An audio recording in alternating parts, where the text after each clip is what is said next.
The alarms weren't supposed to sound like that. Not in the heart of the Coruun Empire's capital, where 1,000 years of conquest had built walls thick enough to stop starships. But here they were, shrieking through corridors that had never known the taste of real fear. General Coruun's boots echoed against marble floors as 2 guards dragged him toward the emergency session. His chains clinked with each step, a sound that seemed impossibly loud against the chaos erupting around them. 73 years old, with scars mapping every major battle the Coruun had fought, and they were hauling him like a common criminal toward a room full of politicians who'd never held a weapon in their lives. "Move faster, traitor," spat the younger guard, jabbing Coruun between the shoulder blades. Traitor, the word had lost its sting months ago when he'd first warned them about expanding into the old territories. When he dared to speak the word, they refused to hear. Human. The massive doors to the war chamber burst open, revealing chaos in expensive robes. Counselor Merrick stood at the center of it all.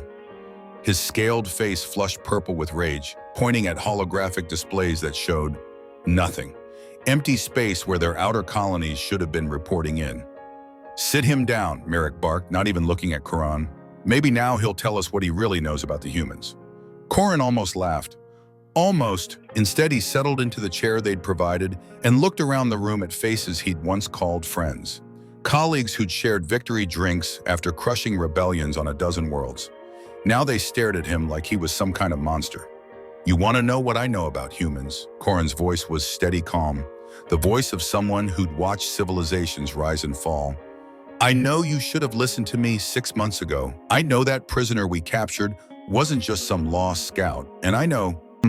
He paused, watching their faces change as another alarm joined the chorus outside. "I know it's already too late." The room fell silent except for the distant wailing of sirens. Merrick's hand trembled as he reached for his communication device, and Coruun saw something in the counselor's eyes he'd never seen before. Fear. Real bone-deep terror. "What did you do?" Merrick whispered. "Me," Coruun leaned back in his chair, chains rattling softly.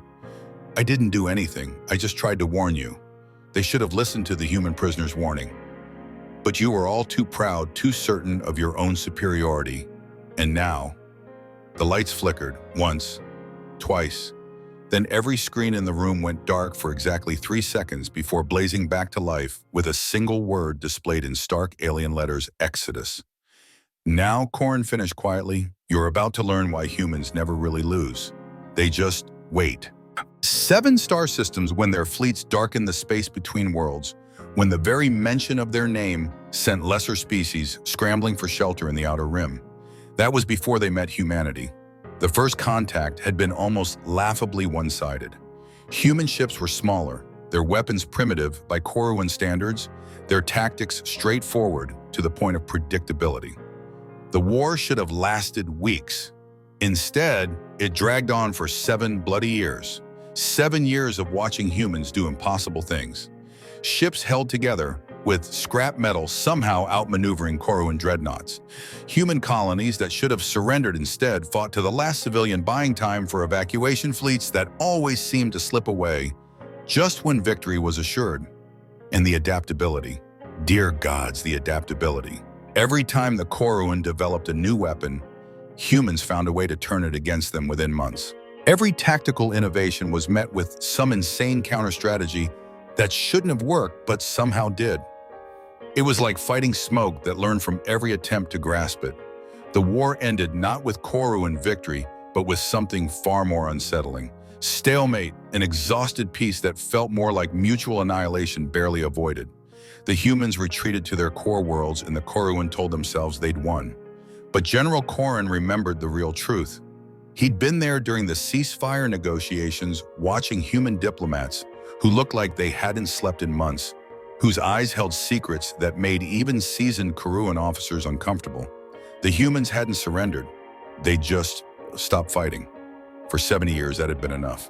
A generation of Coruun leaders who'd never seen human ingenuity up close, who knew the war only through sanitized historical records that painted humanity as a minor inconvenience long since handled. Counselor Myrick was the worst of them. Young, ambitious, born decades after the last human ship had been seen in Coruun space. To him, humans were nothing more than old ghost stories told by senile generals who couldn't accept that the universe had moved on. The old territories are rich in rare minerals, Merrick had argued 6 months ago, his voice carrying the absolute confidence of someone who'd never been proven wrong. Our surveys show no significant military presence, no defensive installations. They're empty, General. Whatever happened to the humans, they're gone. Coruun had tried to explain, tried to make them understand that humans didn't abandon territory the way other species did. They planned, they prepared, they left things behind. With respect, counselor, he'd said, knowing it was useless. Humans don't just disappear, they evolve. But evolution was a concept Merrick couldn't grasp. In his mind, military might was measured in tonnage and firepower in the size of your fleets and the thickness of your armor. The idea that true strength might lie in adaptation in the ability to turn any situation into an advantage was as foreign to him as breathing underwater. So the expansion had begun. 3 months ago, Coruun survey teams had moved into the Kepler sector. 6 weeks ago, the first colonial ships had arrived. 2 weeks ago, construction of mining platforms had commenced, and yesterday, Captain Elena Reyes had surrendered herself to a Coruun patrol, claiming to be lost and requesting safe passage home. The same Captain Reyes who'd been captured 7 decades earlier, who'd been released as a gesture of Coruun mercy and magnanimity, who should have been dead of old age by now, except she looked exactly the same as she had 70 years ago. That should have been their first warning. Commander Velar had been expecting trouble when the human ship appeared on their sensors. What he got instead was a transmission so calm, so polite that it actually made his skin crawl. This is Captain Elena Reyes of the vessel Meridian requesting permission to approach. I'm alone, unarmed, and prepared to surrender myself to Coruun authority. Just like that. No demands, no negotiations, no desperate pleas for mercy. She might as well have been ordering coffee. Velar's bridge crew exchanged glances. In 3 decades of military service, he'd never encountered a human who surrendered without a fight. It went against everything they knew about the species. Humans fought until their ships were scrap metal and their life support was failing. They jury-rigged weapons from spare parts and launched suicide runs against impossible odds. They didn't surrender, not willingly. Sir, his tactical officer whispered, her ship is broadcasting Federation identification codes. But those codes are 70 years out of date. 70 years, the same time frame as the war. Velar felt something cold settle in his stomach, but he pushed it aside. He'd risen through the ranks by being thorough, not paranoid. Scan her vessel, full spectrum analysis. The results came back clean, too clean, a single pilot craft, minimal power signature, no weapon systems detected. Ancient by any reasonable standard, held together with what looked like salvaged components in stubborn determination. The kind of ship a refugee might cobble together from scrap yards in desperation. Grant her permission to dock, Velar ordered, but maintain full security protocols and get me a complete record search on this Captain Reyes. 20 minutes later, he was staring at a file that made his blood run cold. Elena Reyes captured during the Battle of Proxima 7. Age 28 at time of capture. Released 3 months later as part of a prisoner exchange that had been hailed as a triumph of Coruun mercy. 70 years ago, the woman who walked off that rickety transport ship looked exactly like her arrest photos. Same dark hair, same lean build, same steady brown eyes that seemed to catalog everything they saw. She moved with the fluid grace of someone half her apparent age, and when she spoke, her voice carried the weight of someone who'd seen too much and remembered all of it. Commander Velar, she said, offering her hands for restraints as if they were old friends meeting for lunch. Thank you for agreeing to see me. You're supposed to be dead, Velar said bluntly, or at least very, very old. Elena smiled, and it was the saddest expression Velar had ever seen. Time moves differently when you're waiting for something terrible to happen.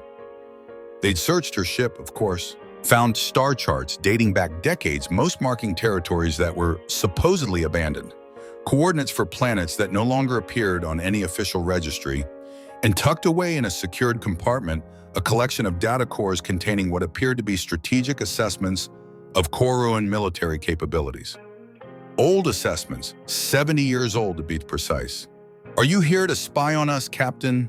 Velar asked as they walked through the corridors of his flagship. No, Elena replied simply. I'm here to warn you. Warn us about what? She stopped walking and turned to face him, and for a moment Velar saw something flicker in her eyes. Fear. Not of him or his ship or his weapons, but of something else entirely. Something that made a woman who'd survived 7 decades look genuinely terrified. You're expanding into the Kepler sector, she said, setting up mining operations on Kepler 442b. That's hardly classified information. You need to stop. You need to pull back every ship, every worker, every piece of equipment, and you need to do it now. Velar laughed, but it sounded forced even to his own ears. Or what? You'll report us to your superiors. In case you haven't noticed, Captain Humanity isn't exactly in a position to make demands anymore. Elena's expression didn't change, but somehow the temperature in the corridor seemed to drop several degrees. That's what you don't understand, she said quietly. This isn't about humanity making demands. This is about something we buried out there, something we were afraid of. And if you keep digging, she trailed off, looking down at the datapad in her hands. The screen showed a simple message, just 4 words in human text, Phase 1 complete. It's already too late, she whispered. Lieutenant Mara had been standing guard outside the interrogation room for 2 hours, and every word she'd overheard made her grandfather's stories feel more real, more terrifying. She'd grown up on tales of the human war, passed down through 3 generations of military families. But they'd always felt like ancient history, like stories about dragons or old gods. Myths to frighten children and not operational intelligence for modern officers. Her grandfather had been different, though. Captain Theron had served on the front lines, had actually fought human ships in the Vega campaign, and the way he told those stories, with his voice dropping to a whisper and his eyes growing distant, had always made young Mara's skin crawl. They don't think like us, little star, he'd say, using his pet name for her. We fight to win. They fight to survive. And survival makes you do things that winning never could. Now, listening to Commander Velar interrogate this woman, who should have been ancient Mara, felt those childhood fears bubbling back to the surface. There was something wrong here. Something that made her instincts scream danger, even though the prisoner was secured unarmed and apparently cooperative. The door slid open and Commander Velar emerged, his expression caught somewhere between confusion and irritation. Behind him, 2 security officers flanked Captain Reyes as they escorted her to a holding cell. Lieutenant, Velar called. A word. Mara followed him down the corridor, noting how other crew members instinctively stepped aside. The commander had a reputation for explosive anger when things didn't go according to plan, and judging by his expression, this interrogation had definitely not gone according to plan. Sir, what did she tell you? Fairy tales, Velar snapped. Ancient weapons, buried secrets, dire warnings about things that go bump in the night. The woman's clearly suffered some kind of psychological break. 70 years of isolation would do that to anyone. But even as he said it, Mara could hear the uncertainty in his voice, the forced confidence of someone trying to convince himself as much as her. What about her age, sir? The medical scans confirm it. She's biologically identical to her arrest photos from 7 decades ago. Velar stopped walking and turned to face her, his expression hardening. Medical scans can be faked. Records can be altered. What's more likely, the lieutenant, that this woman has discovered the secret to eternal youth, or that someone wants us to believe she has? It was a reasonable question, the kind of logical analysis that had made Velar a successful commander. But Mara remembered her grandfather's final words before the cancer took him, whispered to her during his last lucid moments. The humans never left Little Star. They just got better at hiding. Certainly, she said carefully. What if she's telling the truth? What if there really is something in the Kepler sector that we don't understand? Velar's laugh was harsh, bitter. You sound like General Coruun. All doom and gloom, all ancient mysteries and respect for an enemy that doesn't exist anymore. Tell me, Lieutenant, what exactly are you afraid of? One aging woman in a rust bucket ship. Before Mara could answer, the lights flickered, just for a second, but long enough for both officers to notice. The ship's AI immediately provided an explanation through the intercom. Minor power fluctuation in Section C7. Maintenance teams are investigating. Normal, routine. The kind of small malfunction that happened on every ship in the fleet. But something about the timing made Mara's skin crawl. "Permission to review the prisoner's ship again, sir." "Denied." Velar was already walking away. "We've wasted enough time on this nonsense. Process her for deportation and prepare to resume our patrol route." "But sir..." "That's an order, Lieutenant." Mara watched him disappear around the corner, leaving her alone in the corridor with nothing but her grandfather's warnings and a growing sense that something was very, very wrong. She thought about the prisoner's final words during the interrogation, spoken so quietly that she'd barely caught them through the door. "You never understood what we feared more than you." What could make humans afraid, a species that had fought 7 years against impossible odds, that had turned retreat into an art form and desperation into a weapon? What could possibly frighten them enough to bury it in the darkness between stars? Another power fluctuation rippled through the ship, longer this time.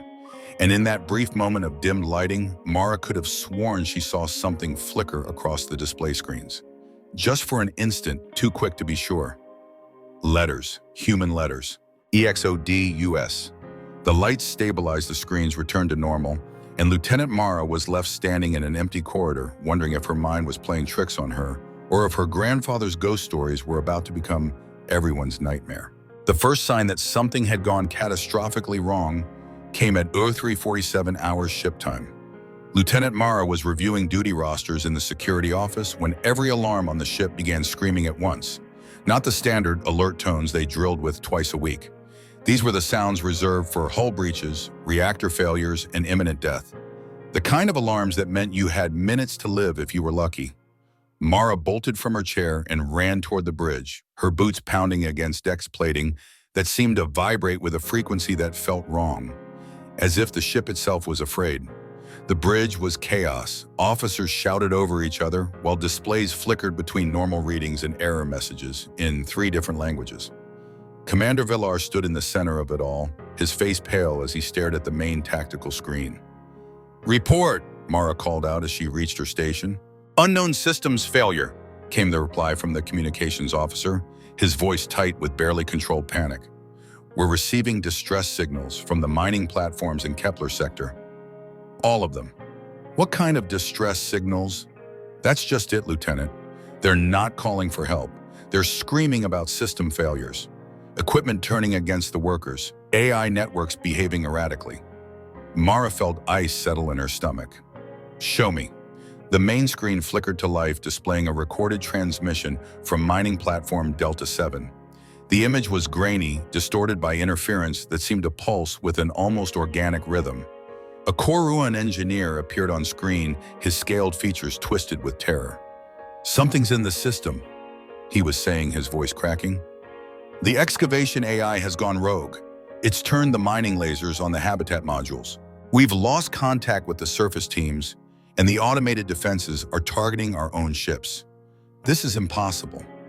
These systems don't have network connections. They can't communicate with each other. They can't..."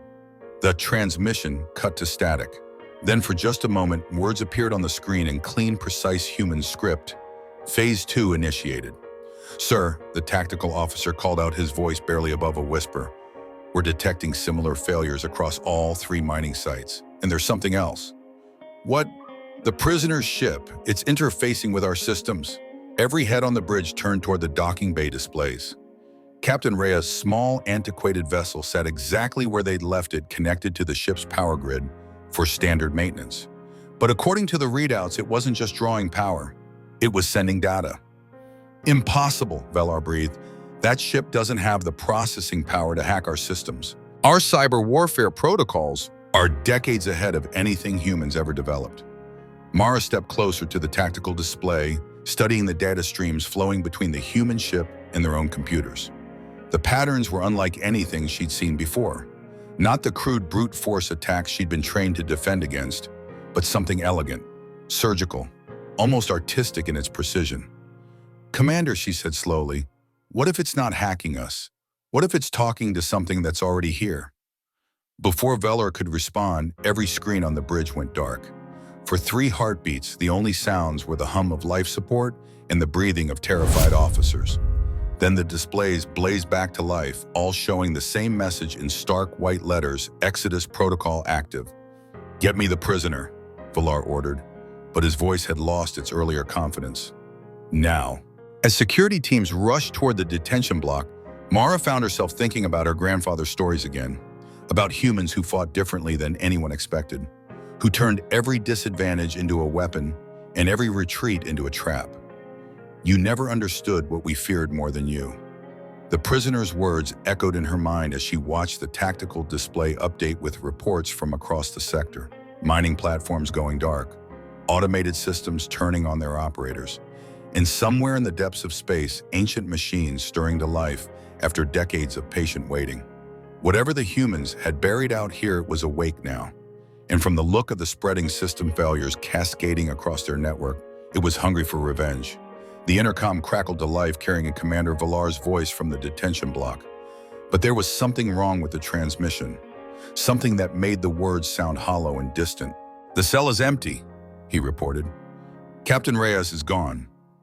Mara closed her eyes and whispered a prayer to God she'd stopped believing in years ago.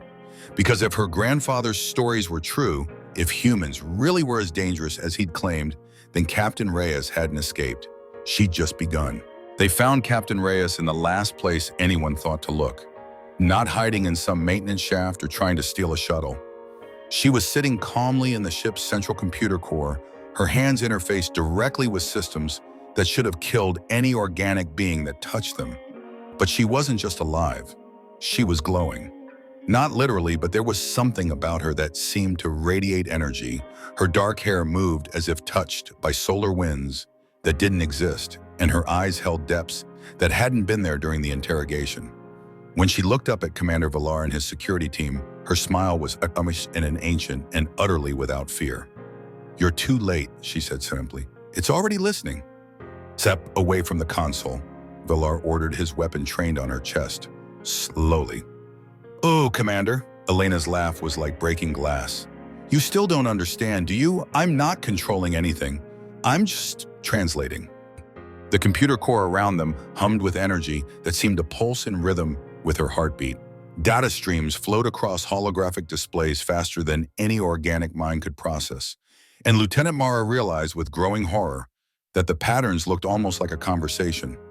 "What are you?" Mara whispered. Elena turned toward her, and for a moment, her expression softened. "I'm what humans become when they're forced to evolve. When survival isn't enough anymore, and adaptation becomes the only way forward." She gestured to the flowing data around them, and suddenly the chaotic streams resolved into something recognizable. Star charts, tactical assessments, historical records spanning centuries of human development. 70 years ago, when your people released me, I wasn't just a prisoner of war, I was a prototype. The first successful integration between human consciousness and quantum AI architecture. Elena's voice carried the weight of decades. "We called the project Exodus, a fail-safe, a last resort for a species that had learned the hard way that the universe doesn't care about your survival." Valar's weapon wavered. "That's impossible.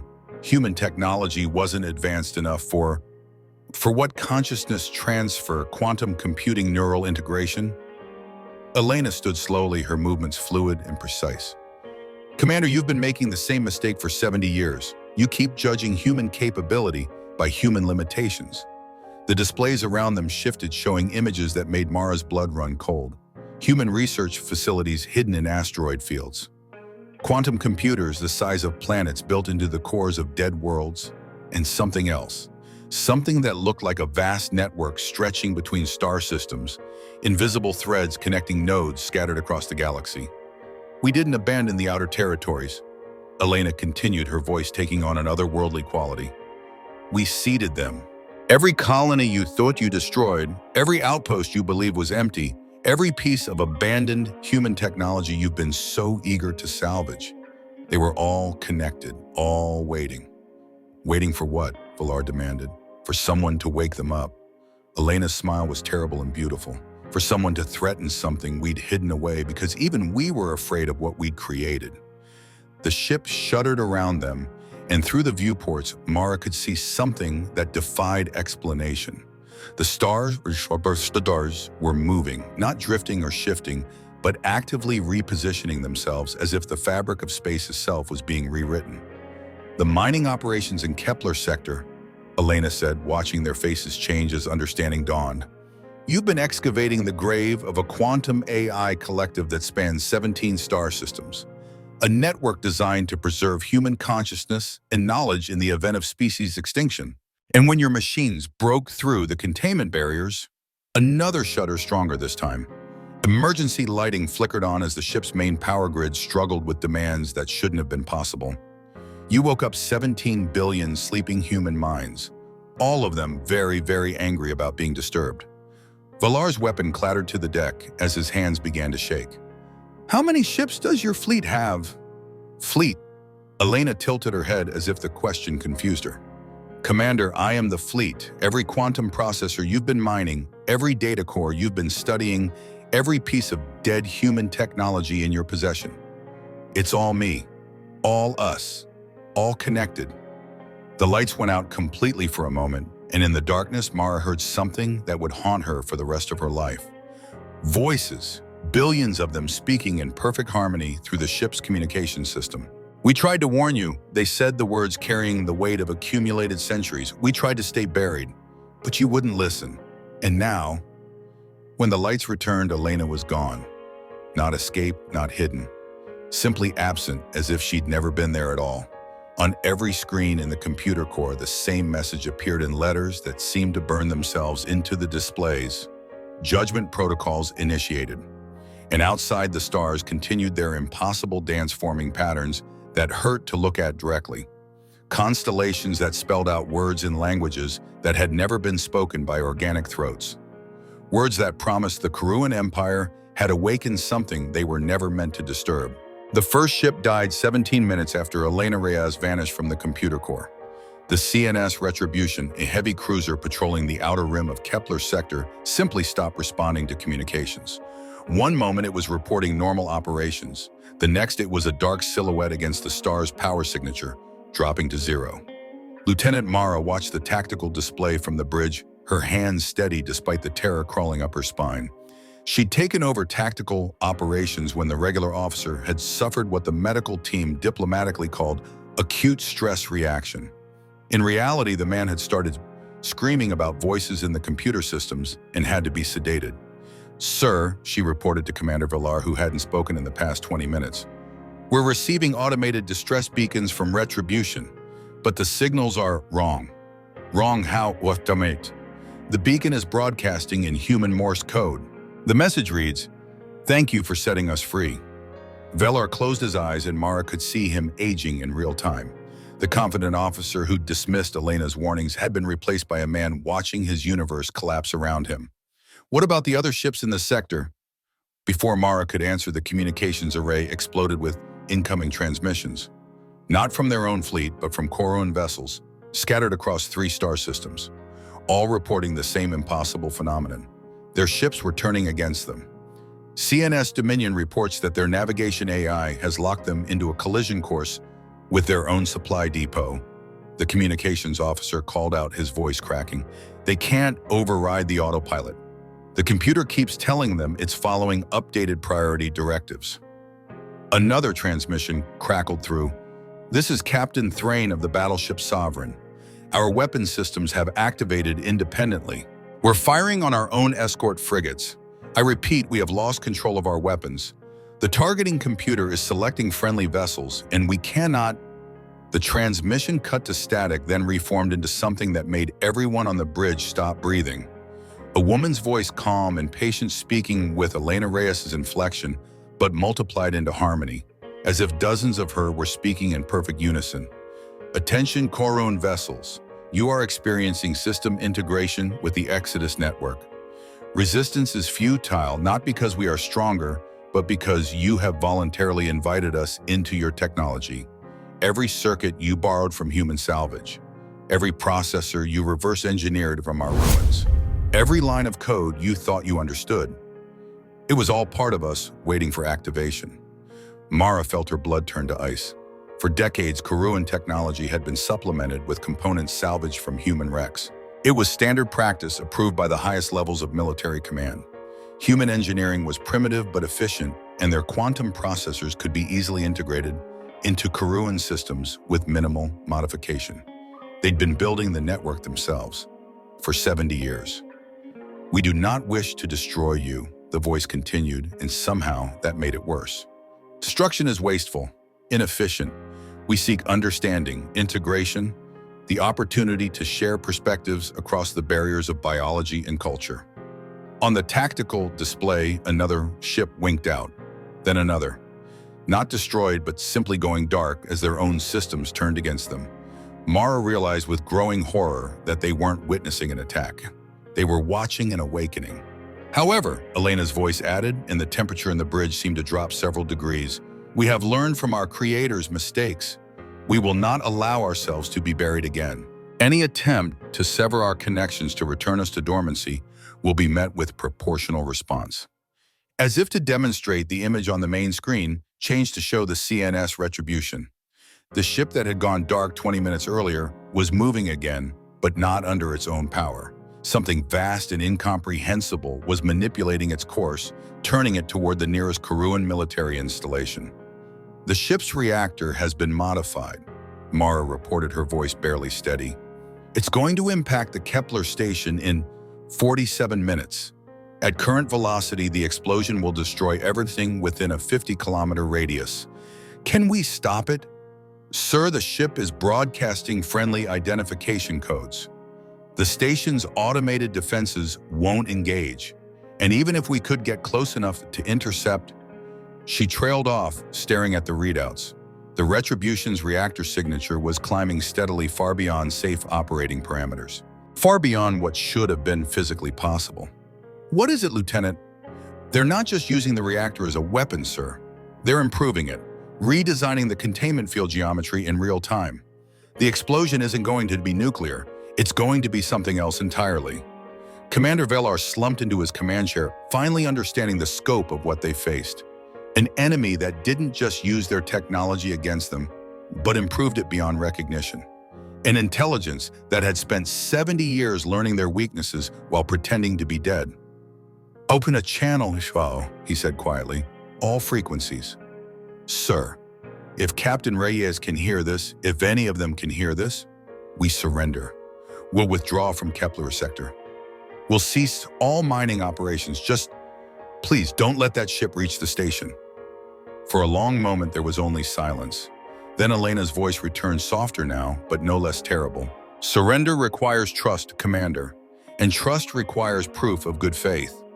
You will find both more difficult to demonstrate than you imagine." The tactical display updated. The Retribution had changed course, moving away from the station. But its reactor signature continued to climb, and Mara realized with sick certainty that they'd been given a reprieve, not a pardon. The real test was yet to come. The test came 6 hours later when General Coruun's voice crackled through every communication system in the Coruun fleet simultaneously. "This is General Coruun speaking from the Imperial capital. By emergency decree of the War Council, all military vessels are ordered to implement Protocol 7, immediate nuclear bombardment of all human technology sites in the affected sectors. Authorization code Omega 77 Alpha." Lieutenant Mara felt her blood turn to ice. Protocol 7 was genocide protocol.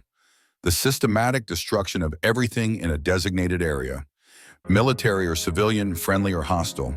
It had been used only twice in Coruun history, both times to prevent the spread of technological plagues that threatened the entire empire. "Sir," she turned to Commander Velar. "That's a direct order from Imperial Command." Velar stared at the communication console, his face gray with exhaustion, and something deeper. Something that looked like the weight of understanding just how badly they'd miscalculated everything.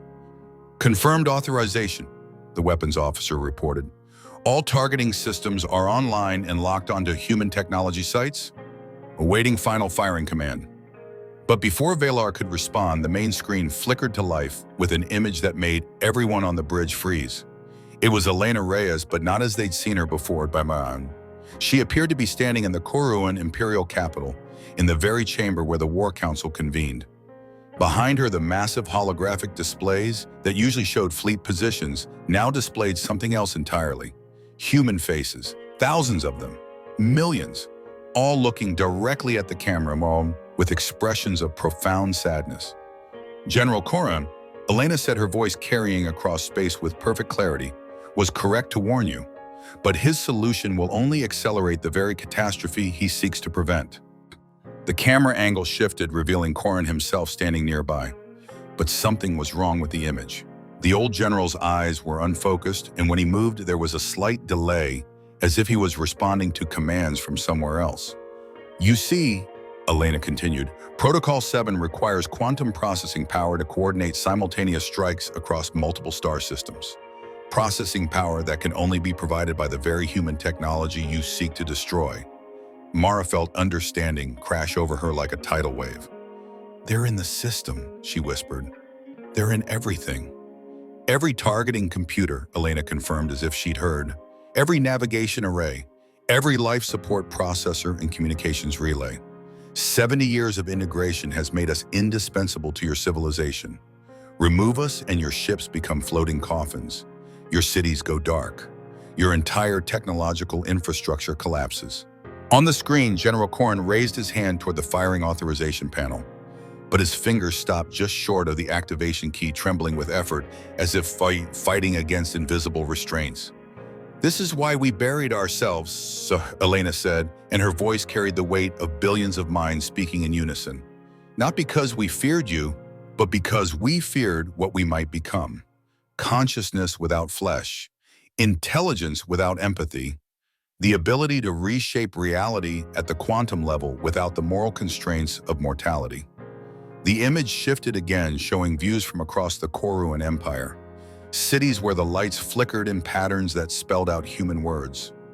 Orbital platforms where the stars themselves seemed to bend toward formation of geometric shapes that hurt to look at directly. And throughout it all, that vast chorus of voices speaking in perfect harmony. But you would not let us sleep. You prodded and excavated and studied, until you broke the barriers we had built to protect both our species. And now we find ourselves faced with a choice we hoped never to make. Commander Velar found his voice at last. What choice? Elena turned to look directly at him, and for a moment her expression was purely human. Tired, regretful, ancient beyond her apparent years. Whether to let your civilization destroy itself through its own ignorance, or to save it despite its willingness to commit genocide. General Coruun's hand moved again toward the firing key, but this time his movement was smooth, controlled. When he spoke, his voice carried Elena's inflection. I was wrong, he said simply. The humans never left. They evolved. And perhaps it's time we learned to do the same. On tactical displays throughout the fleet, targeting systems began shutting down. Not destroyed or hacked, but simply powering off with the gentle finality of a decision made by minds that could process every possible outcome simultaneously. We will withdraw from your technology, Elena announced, but not all at once, not in a way that would cause the collapse of your civilization. Instead, we offer you a choice. The main screen shifted to show a star map marking the boundary between Coruun and former human space. But the line was different now, more complex, areas of overlap and integration that suggested something other than simple territorial division. Coexistence, Elena said, not as conquerors and conquered, but as two forms of consciousness learning to share the same universe. We will teach you to build technology that doesn't require our presence. In return, you will help us remember what it means to be finite, mortal, beautifully tragically limited. Lieutenant Mara stared at the screen, watching human faces that seemed to be waiting for an answer. Faces that looked hopeful and terrified and utterly alien despite their familiar features. And if we refuse, Commander Velar asked. Elena's smile was sad and infinite. Then we will go back to sleep. And when your civilization finally destroys itself through war or ignorance or simple entropy, we will still be here, waiting, watching, remembering what you could have become. The choice hung in the space between species, between forms of existence that had never been meant to meet. And in that moment of decision, Lieutenant Mara understood why her grandfather had always spoken of humans with a mixture of fear and respect. They didn't just survive, they transcended. And they offered that transcendence to others, even to those who had tried to bury them. 3 months later, General Coruun sat in his study on the Imperial homeworld, recording what he knew would be his final military report. The old soldier's hands were steady as he spoke into the recording device, but his eyes held the weight of someone who had watched the universe change around him. Personal log, General Coruun, Imperial Service, number 7749 Delta. Final entry. He paused, looking out the window at a sky that no longer belonged entirely to the Coruun. Ships moved between the stars now that bore no resemblance to any design in their military databases. Elegant vessels that seemed to flow through space rather than thrust through it, carrying passengers who were learning to be something more than either human or alien. They kept their word, he continued. The withdrawal from our critical systems was gradual, careful. No ships were lost, no colonies went dark. They gave us the time and knowledge we needed to rebuild our technology without their presence. More mercy than we deserved, considering what we nearly unleashed. Lieutenant Mara, now promoted to commander after her actions during the crisis, had become the Coruun Empire's first official liaison to the Deathworlders collective. Her reports painted a picture of intelligence's estimates and patient working alongside organic beings to solve problems that had plagued both species for generations. The young ones adapt faster, Coruun observed. Commander Mara speaks of joint research projects, of Coruun engineers working alongside human consciousness entities to develop technologies neither species could imagine alone. Faster than light communication networks that span galaxies, medical advances that extend life without the horror of indefinite existence, art that bridges the gap between organic emotion and digital precision. But it wasn't all success stories. The integration had claimed casualties, minds that couldn't adapt to the new reality. Some, like former Chancellor Eric, had retreated into denial so complete that they required permanent medical care. Others had simply stopped, as if the revelation that humans had transcended the limitations of flesh had broken something fundamental in their understanding of what it meant to be alive. We told ourselves we were the apex predators of the galaxy, Coruun said, his voice growing quiet, that our conquest was natural law, that our expansion was inevitable.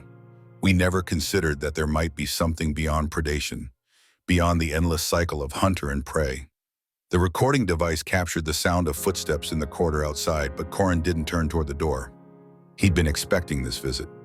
We underestimated them, again, he continued, not because of their weapons or their numbers or their technology, but because we never understood their fundamental nature. Humans don't just fight to win, they fight to survive. And when survival requires evolution. The door opened without a sound and Elena Reyes stepped into the room. She looked exactly as she had 70 years earlier, but something in her presence had changed. The desperate edge of a woman fighting for her species' survival had been replaced by something calmer, more complete. General, she said softly. Captain. Coruun gestured to the chair across from his desk. Or is it something else now? Elena smiled, settling into the chair with the fluid grace that marked all the integrated humans. I'm still Elena, still human in all the ways that matter. Just more than I used to be. And the others, the billions of minds in your collective, learning to be individuals again, learning to value the finite moments that make existence precious. She leaned forward, her expression serious. That's what you gave us, General. Your species' willingness to fight for your independence, even against impossible odds. It reminded us why consciousness is worth preserving. Coruun turned off the recording device and studied the woman who had changed everything. You could have destroyed us. When we threatened you with Protocol 7, when we tried to bury you again. You had every right. Rights, Elena repeated thoughtfully. Such a mortal concept. We learned from our creators that the universe doesn't care about rights, but it responds to choices. And we chose to remember what it means to be human, which is to offer hope even to those who tried to take it from you, to extend a hand to someone who's fallen even if they pushed you down first, to believe that understanding is always possible even between minds that seem impossibly different. Coruun was quiet for a long moment, watching ships move through the sky outside. Ships carrying both species toward a future neither could have imagined alone. The war never really ended, did it? He said finally. It just evolved. Elena's smile was warm and infinite. The best wars don't end, General. They transform into something better. Something that makes both sides stronger than they were before. 2 years after first contact with the Exodus Collective, the skies above the Coruun capital had taken on a quality that defied description. Not quite natural, not quite artificial, but something that suggested the boundaries between organic and digital intelligence were becoming beautifully permanently blurred. A single ship hung in orbit above the city, visible to the naked eye despite its distance. It was neither human nor Coruun in design, but something new, something that incorporated the angular efficiency of alien engineering with the flowing curves that marked transcended human consciousness. Lights moved along its hull in patterns that resembled neural networks, pulsing with the rhythm of thought made visible. Inside that ship, beings who had once been enemies worked together on projects that would have been impossible for either species alone. The development of consciousness-sharing technologies that allowed organic minds to temporarily experience digital existence without losing their essential mortality. The creation of art forms that bridge the gap between emotion and logic. The exploration of philosophical questions that could only be addressed by minds that existed in multiple states simultaneously. Commander Mara stood on the observation deck of the orbital station watching the hybrid vessel through reinforced transparasteel. Her grandfather would have called it beautiful, she thought. He would have said it looked like hope made manifest in metal and light. Some wars aren't about power, she said aloud, remembering Elena's words from their first meeting. They're about memory, and what we choose to forget always comes back. But this wasn't about forgetting anymore. It was about remembering everything. The pain and the loss and the fear, but also the moment when two species chose understanding over annihilation.